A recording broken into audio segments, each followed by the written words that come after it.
20th century. What Howard would have thought of all that, no one knows.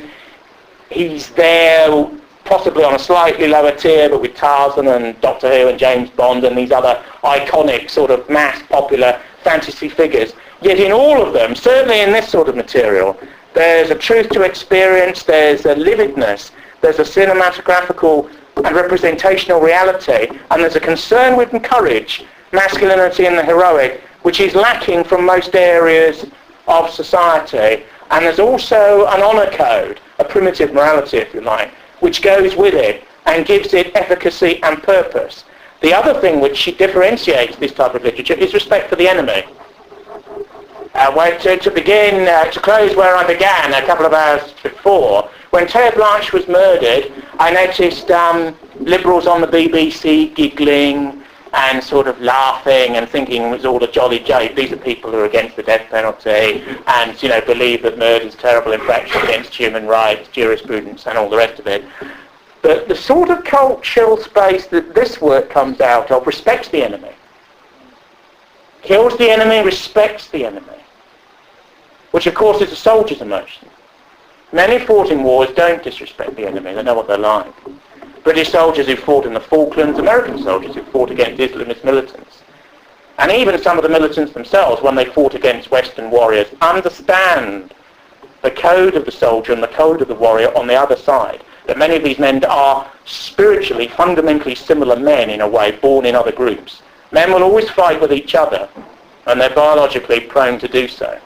How, in a way, an era of mass weapons of destructive warfare, some existing and others not, that is to be worked through, is part of the destiny of the relationship between groups and states.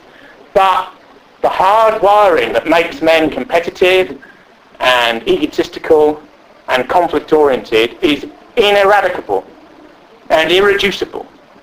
And modern liberal societies, which are based upon the idea of inclusionist love without thought of conflict, are sentimental to the point that they will fall apart, bedeviled by their endless contradictions.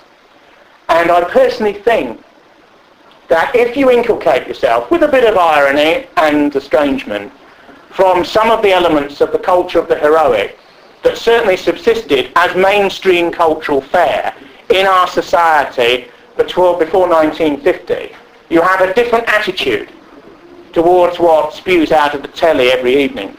And you have a different attitude towards the sort of culture that you're living in. And you have a different attitude towards great figures in your own group and even in others. And you have a different attitude towards yourself and the future. I give you Robert Irwin Howard, 1930 to 1936, a man who walked alone but spoke for an element, not just of America, but what it is to be white, male, Western, and free. Thank you very much.